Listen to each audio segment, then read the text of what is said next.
Absolute value of romance का episode 3 शुरू होता है जब उईजू स्कूल के लिए निकलती है। बस स्टॉप जाते वक्त उसकी नजर आगे चल रहे वूसू पर पड़ती है और वो तुरंत इरिटेट हो जाती है। वो उसका पीछा करती है लेकिन तभी एक कबूतर उसके सर पर गंदा कर देता है। घबराहट में वूसू गिर जाता है और उसके चश्मे झाड़ियों में जा गिरते हैं। वूसू बेहोश हो जाता है और उईजू उसकी मदद करती है। जब उसे पता चलता है कि वूसू बिना चश्मे के देख नहीं सकता तो वो झाड़ियों में चश्मे ढूंढने लगती है। गलती से वो उन पर पैर रख देती है और चश्मे टूट जाते हैं। सच बताने के बजाय वो उन्हें अपने बैग में छुपा लेती है। वूसू उसे कहता है कि वो दोंगजू को फोन करे ताकि वो उसके स्पेयर ग्लासेस ले आए। इसी बीच गी जॉन और दाजू भी दोंगजू के साथ पहुंच जाते हैं और सब मिलकर चश्मे ढूंढने लगते हैं। जब वो नहीं मिलते तो वूसू एक पुराना पेयर पहन लेता है और गाड़ी में बैठ जाता है। जब टीचर्स निकलने लगते हैं तो उनकी नजर वहीं खड़ी उईजू पर पड़ती है और वो उसे स्कूल तक राइड ऑफर करते हैं। उईजू बहुत खुश होती है लेकिन साथ ही पैनिक भी करती है कि कहीं क्लासमेट्स ने देख लिया तो, इसलिए वो बैक सीट में छुप जाती है। जब स्टूडेंट्स गाड़ी के पीछे भागते हैं तो वूसू अपनी जैकेट उसके चेहरे पर डाल देता है।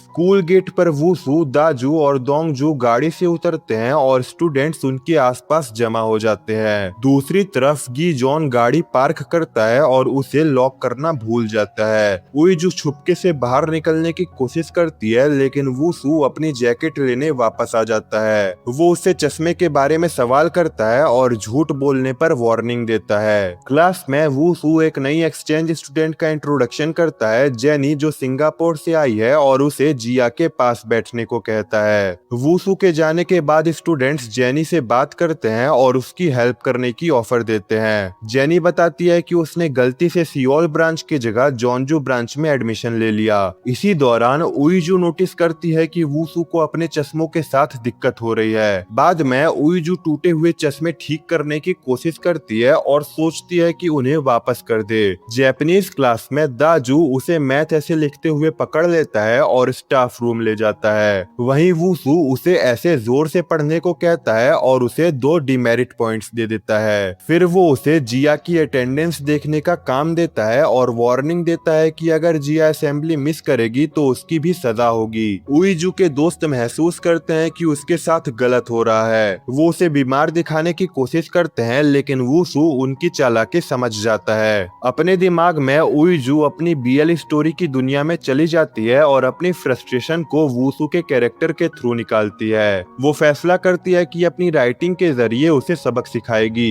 इसी बीच लंच के वक्त स्टूडेंट्स जेनी की लव लाइफ पर बात करते हैं। दूसरी तरफ वूसू आंखों की जलन कम करने के लिए आई ड्रॉप्स यूज करता है। स्टाफ रूम में उईजू गी जॉन से ट्रैक फॉर्म लेती है और वहीं वूसू की तकलीफ नोटिस करती है। स्कूल के बाद वो जिया को जाने से रोकने की कोशिश करती है लेकिन फेल हो जाती है। इतनी कोशिश के बाद भी वूसू उसे डिमेरिट पॉइंट्स दे देता है। उईजू उसके बिहेवियर से बहुत अपसेट हो जाती है और गुस्से में उसके चश्मे डस्टबिन में फेंक देती है। इसी के साथ ये एपिसोड यहाँ पर खत्म होता है। ये एपिसोड आपको कैसा लगा कमेंट करके बताइए। वीडियो पसंद आया है तो लाइक करें, चैनल पे नए हो तो सब्सक्राइब करें। Thank you so much for watching.